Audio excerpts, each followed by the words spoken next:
Assalamualaikum warahmatullahi wabarakatuh. Halo teman-teman, perkenalkan nama saya Arianti Hasbullah dari Prodi Bimbingan dan Konseling dengan NIM 221230018 dari Fakultas Keguruan dan Ilmu Pendidikan. Nah, di sini saya akan memaparkan tentang apa itu hakikat pendidikan dan manusia.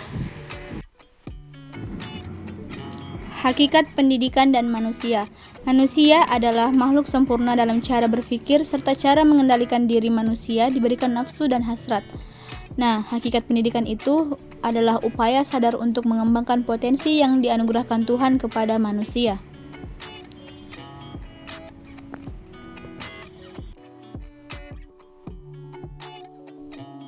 Fitrah manusia.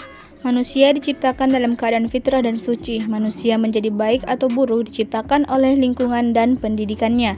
Maka dari itu, peran pendidikan sangat penting bagi manusia. Dimensi manusia itu terdapat dimensi individu, dimensi sosial, dimensi kesusilaan, dan dimensi keberagaman. Dasar pendidikan. Pendidikan menurut ahli. Menurut Kiai Hajar Dewantara, pendidikan adalah daya upaya memajukan budi pekerti. Dan menurut Lagerfeld, pendidikan adalah usaha mempengaruhi, melindungi, memberikan bantuan tertuju kepada kedewasaan anak.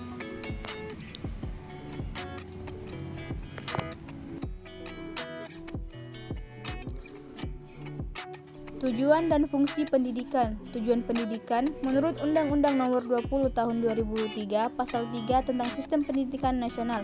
Fungsi pendidikan berfungsi sebagai alat pengembangan pribadi, pengembangan warga negara, pembentuk watak serta membentuk peradaban dan lain-lain.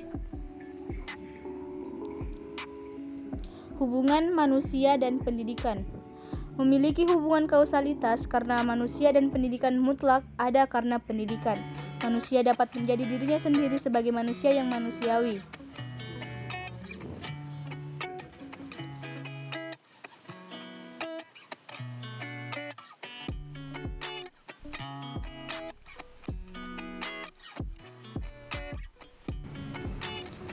Unsur-unsur pendidikan, di mana terdapat unsur yaitu peserta didik, pendidik, interaksi edukatif, tujuan pendidikan, materi pendidikan, alat dan metode pendidikan, serta lingkungan pendidikan.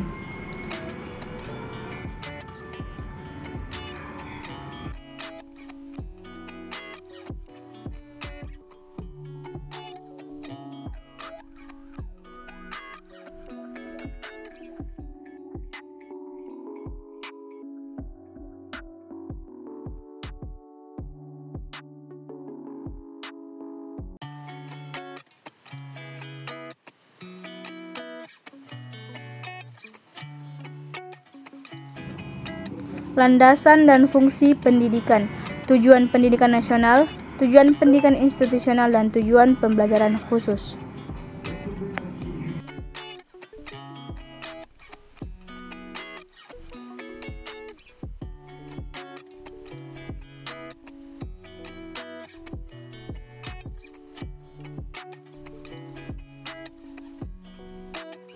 Landasan dan fungsi pendidikan berfungsi sebagai sosialisasi, berfungsi sebagai social control, dan berfungsi sebagai pelestari budaya, berfungsi sebagai perubahan sosial, berfungsi sebagai seleksi.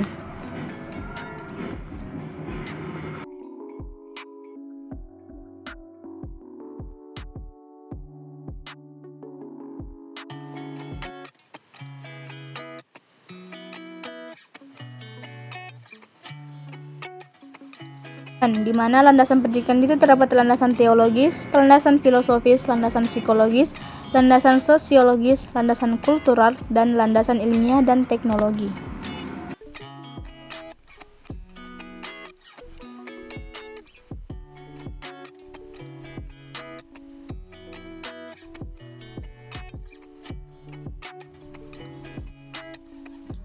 Lingkungan pendidikan, terdapat 3 lingkungan pendidikan. Yang pertama, lingkungan pendidikan formal.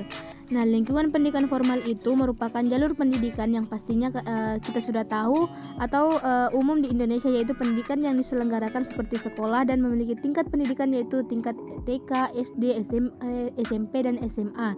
Nah, pada jalur pendidikan ini memiliki jenjang pendidikan yang terstruktur dan sangat jelas. Lalu, pendidikan yang kedua itu pendidikan informal. Nah, pendidikan informal itu